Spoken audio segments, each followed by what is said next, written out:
Titanic es un enigma que se quedará sin respuesta. No hay ninguna otra catástrofe naval que genere tantas películas y documentales, libros y artículos. Titanic no deja de lanzar desafíos a quienes piensan que ya lo saben todo sobre la catástrofe. Así lo cree Park Stevenson, consultor técnico del cineasta James Cameron, director del oscarizado largometraje Titanic, en 1997. Según la leyenda, poco antes de concluir los trabajos de construcción del barco, en la parte donde la nave presentaba el segundo fondo se oían permanentemente unos golpes. Existe la opinión popular de que los trabajos se realizaban con demasiada prisa y que en el cuerpo de la nave quedaron emparedados varios obreros. Con aquellos supuestos golpes habrían intentado atraer la atención de sus compañeros para que les rescataran. 16 años antes de la tragedia, en 1896, fue publicada Futility, una novela del autor estadounidense, Morgan Robertson, en la que narra la historia de un transatlántico llamado Titán que se hundió en las aguas del océano Atlántico al chocar con un iceberg. El Titán coincide con Titanic, no solo en la resonancia de su nombre, sino también en su peso, longitud y capacidad. Robertson también menciona que el Titán era un buque de lujo excesivo, que llevaba una cantidad insuficiente de botes salvavidas, al igual que el Titanic. El apellido del capitán también coincidía, Smith. El 15 de abril de 1972 Lloyd Dathmer, radiotelegrafista del crucero estadounidense Theodore Roosevelt, recibió un SOS. No se oía bien, pero se podía distinguir que la nave que solicita ayuda era Titanic. Aún creyendo que le tomarían por loco, Detmer informó a la costa. La orden que recibió fue la siguiente: no responder al SOS y seguir el rumbo programado. Una vez en tierra firme, representantes de los servicios secretos de Estados Unidos explicaron a los tripulantes que no hubo ningún SOS o que se trataba de una burla.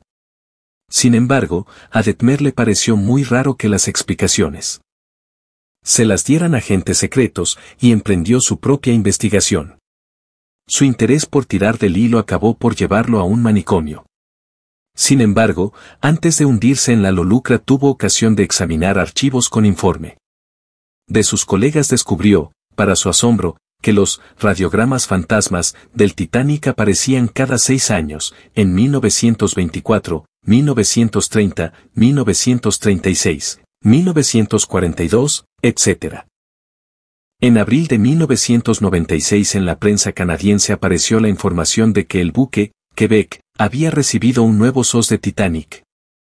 El 24 de septiembre de 1990 un barco pesquero noruego descubrió en el Atlántico del Norte, a 340 kilómetros al suroeste de Islandia, a una joven, de unos 29 años de edad, sentada temblando en un iceberg.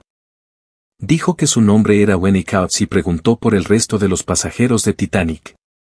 El capitán del pesquero, Carl Jorgen van Haas, la llevó a Oslo, donde las autoridades de Noruega pensaron que la mujer estaba loca.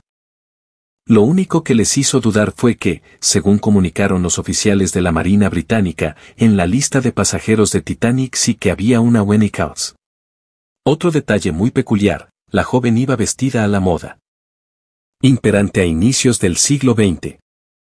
El 9 de agosto de 1991 otro buque noruego de investigaciones marítimas, el Nepper Larsen, descubrió casi en el mismo lugar, a unos 365 kilómetros al suroeste de Islandia, a un hombre de edad avanzada vestido con uniforme de White Star Line, la empresa propietaria de Titanic. Lo llevaron a Oslo, donde el análisis de su dactilograma coincidió con la de 1912 del capitán Edward John Smith. Hemos comprado la casa después de verla en los noticieros. Ha sido fascinante tener una conexión con la historia de Titanic y, desde luego, esto nos ha proporcionado un interesante tema de conversaciones para muchos años. Confiesa su marido, Neil. Sin embargo, ambos aseguran estar cansados de los fenómenos extraños que se producen a su alrededor y quieren echar por la borda definitivamente sus temores. La teoría de la conspiración radica en el parecido del Titanic con otra nave de White Star Line, el Olympic, que en 1911 chocó con un buque de guerra británico, el Hawke. La nave sufrió daños, pero no fueron suficientes como para cobrar el seguro. Los autores de la teoría de la conspiración opinan que White Star Line cambió los interiores de los dos buques y las placas con sus nombres. Y que fue el Olympic y no el Titanic el barco que zarpó en realidad de Southampton el 10 de abril de 1912. Según ellos, la empresa quería que la nave resultara más dañada para poder cobrar el seguro. Según esta teoría, el capitán tenía órdenes directas de someter el buque a un riesgo adicional propiciando su colisión con un iceberg. Al parecer, la empresa estaba segura de que incluso en caso de un accidente de esa gravedad, la nave no se hundiría.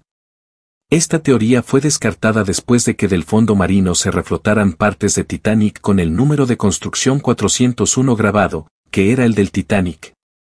El Olympic era el 400. Según el historiador Rebosten, el 2 de abril se declaró en la bodega número 6 del Titanic un incendio que no lograron apagar. Presuntamente, la empresa decidió que el Titanic debía llegar lo más rápido posible a Nueva York. Y una vez allí, esperar que bajaran los pasajeros y, solo entonces sofocar las llamas. Sin embargo, cuando la nave surcaba el mar abierto, el incendio causó una explosión.